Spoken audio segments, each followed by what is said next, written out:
Hi guys, welcome to the Clack Shack. Just a little quick video just to touch on a subject that I keep seeing it brought up, and I got to doing some cleaning this morning to my machine, getting ready to start off another batch of my little boxes that I'm cutting, and I decided to check and see if there was any validity to what I'd been hearing. And it's a topic that a lot of guys, you know, my age don't really want to bring up, but the complaint that I've been seeing is folks complaining about things sagging. More specifically, the honeycomb. And I have the Xtool honeycomb as well. And the complaint was that there was a sag in the middle of the honeycomb and it's affecting the focus of the laser. And, you know, I had to look into it and see if there was any truth to it. And it turns out that yes, the Xtool D1 honeycomb, it does have a slight, now it's slight, maybe 2 millimeters sag.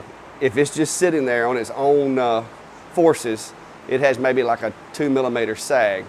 But I also noticed that if you put something heavy up there, like if you were doing a heavier board or whatever, then of course that's going to amplify that sag. So I've set up a little impromptu demonstration to show you, and I've also come up with a solution for it that didn't cost me anything, and I'm gonna put that into my enclosure when I put everything back together. So I was gonna bring you along and share that with you.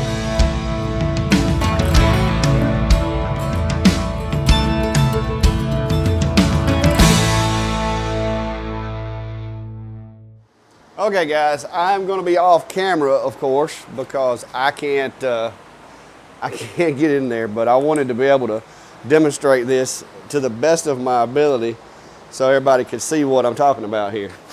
And I put a flashlight back there to try to help the situation, but it doesn't look like it's helping where it's at. So let me move that around. All right, as you can see, if you start out from the outer edges of the honeycomb and go toward the center, there is definitely an obvious sag there. I'm gonna venture to say that's probably 3 millimeters maybe. But so the what everybody's saying is absolutely true. Now what I'm gonna do now is I'm gonna get a small piece of wood and put on the back side of that to, you know, kind of show what would happen if you were engraving on that piece of wood.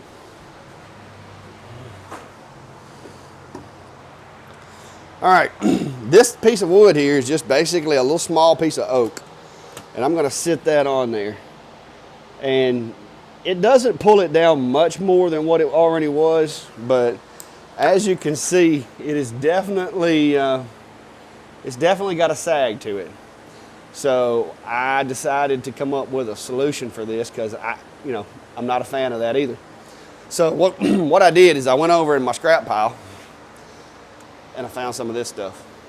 And this is clear acrylic, AKA plexiglass. I took it over to the bandsaw, cut me a little square out of it, and I drilled me a little hole right here in the center of it. And I'm going to mount this in the center of my enclosure. But at first, before I do that, I want to show you, this is just 2 pieces sandwiched together, but I want to show you what happens here.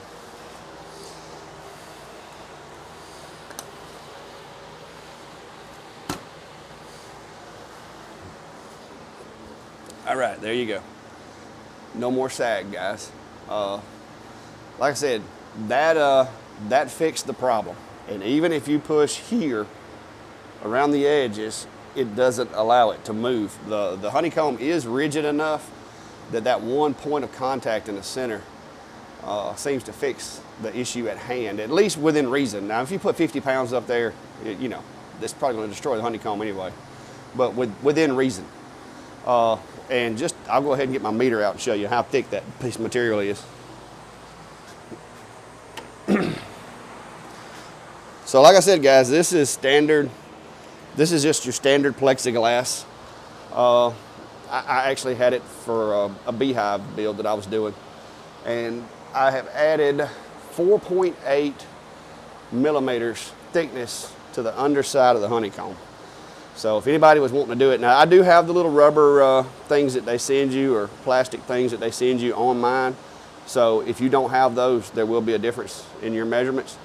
But so if you can come up with a piece of material that's 4.8 millimeters thick, that will not be, you know, set on fire, then you should be able to pull this off. I'm using clear acrylic because you know, you can't cut clear acrylic. I can etch it maybe, but this is a big enough piece that I've got like 4 extras over there so I can check it.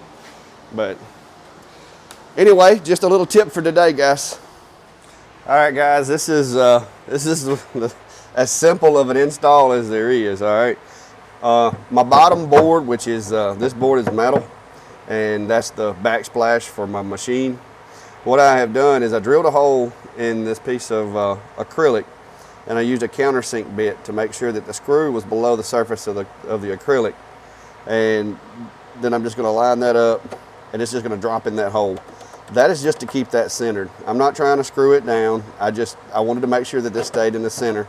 It also makes it easy to take out when I get ready to clean or whatnot. The honeycomb will be sitting on top of this, so I'm really not worried about this. This does not have any holding value other than it makes sure it stays in the center of the honeycomb.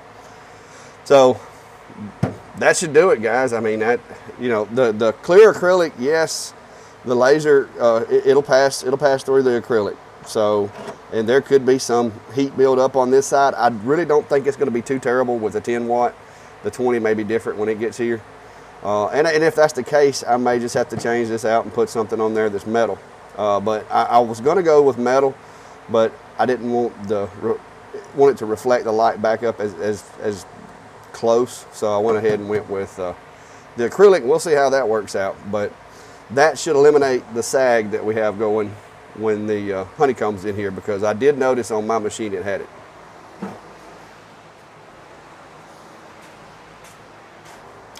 All right, guys, that's my little tip for today on saggy honeycombs. So if your honeycomb is sagging, get yourself some acrylic. It's easy to work with, and I'm hoping, like I said, this is a science experiment, but I'm hoping the laser doesn't damage it. I'll know by the end of the day, because I got to cut, you know, 50 more boxes out today. So by the end of the day, if it's gonna get damaged, it'll be damaged, because it's right in the middle of the workspace, and that laser is gonna be pelting it pretty much all day. So, but that's, like I said, I saw the comments and the posts and everything on Facebook about it sagging, and Xtool it wouldn't take a lot to just put a little foot in the middle of the bottom of that thing to, or just have it to where, you know, it slides up in there and connects. Just a little bit of something to help hold that thing up off of the workspace. I had also considered using glass, but I don't have a way of cutting glass, because I thought glass would be even better than clear acrylic because it doesn't melt. But you know, that's what I had, that's what I used, and I hope this helps you. At least nothing else, now you know how thick to make your material, because to get mine level, as you can see, now this is as precise as my little caliber is. As you can see, a 4.8 millimeter piece of material is what I'm using, and you saw the results with the level over there. It got it back level, or at least close enough to level that you can't see it with your eye, or I couldn't anyway. You might be able to slow the video down, pause it, look maybe, but I couldn't see it. It looked good to me, and it makes it a lot sturdier. So I'm going to go ahead and throw my machine back together. I just want to drop that quick little video as I was getting started this morning. I had to take mine out to vacuum out from under it anyway. And so I figured while I was in there, I'd go ahead and do that. Because as much cutting as I do in a day, it's debris and stuff winds up down here. And just to try to minimize the risk of a fire, I like to try to go in, take the honeycomb out, vacuum under it, and then put the honeycomb back. That way I know there's not a big pile of little sticks down in there. So, but thanks for stopping by, and have a good day. Hope this helps.